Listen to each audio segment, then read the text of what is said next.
अल्लाह के नबी सल्लल्लाहु अलैहि वसल्लम फरमाते हैं, जिब्राइल अलैहि सलाम को अल्लाह ताला जब कभी हुक्म देते तब जिब्राइल कुरान की आयतें लेकर मेरे पास आते हैं। आज अक्सर हम में एक गलतफहमी है कि कुरान 30 पारों में नाजिल हुआ। याद रखो, पारा कोई चीज नहीं होती, क्योंकि अरबी में पा नहीं आता, ये उर्दू और फारसी लफ्ज है। तो जो 114 सूरह है, इनको अल्लाह ताला ने 23 साल नबी सल्लल्लाहु अलैहि वसल्लम की हयात में अलग अलग मौके पर थोड़ी थोड़ी आयतें करके नाजिल फरमाया। जिब्राइल अलैहिस्सलाम आते, आप पर आयतें नाजिल करते हैं, आपको याद करवाते, जिसके बारे में कुरान में सूरह अल क़ियामह में अल्लाह ने फरमाया, ऐ मेरे नबी, इसकी तिलावत में जल्दीबाजी से अपनी जुबान मत फेरिए, हम आपको इसकी किरात कराएंगे, इसके माने समझाएंगे और इसे जमा करके आपको दे देंगे।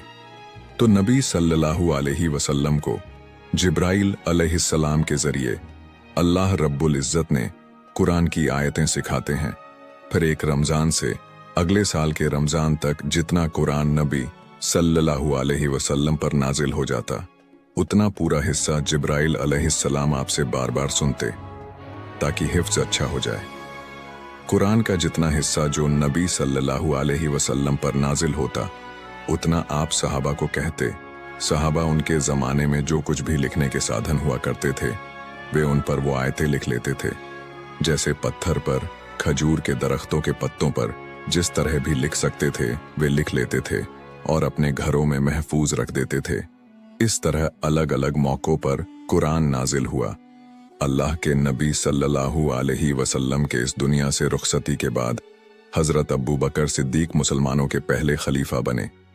आपकी खिलाफत में मुसैलिमा कज़्ज़ाब नाम के एक शख्स ने नबूवत का दावा किया। हज़रत अबू बकर सिद्दीक ने उस कज़्ज़ाब से जिहाद किया। उस जंग में तकरीबन 70 सहाबा शहीद हुए जो हुफ़्फ़ाज़े कुरान थे। तो हज़रत उमर रजी अल्लाहु अन्हु हज़रत अबू बकर सिद्दीक रजी अल्लाहु अन्हु के पास आए और कहा कि ए अमीरुल मोमिनीन, अगर हुफ़्फ़ाज़ इस तरह ख़त्म हो जाएंगे तो कुरान अलग अलग घरों में अलग अलग हिस्सों में रखे हुए हैं, जिसे समझने में लोगों के लिए परेशानी होगी।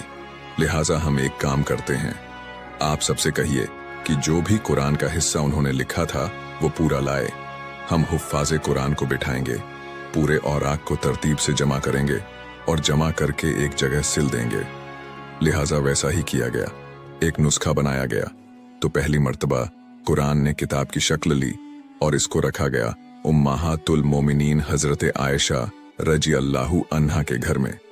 फिर बाद में जब उमर रजी अल्लाहु अन्हु खलीफा बने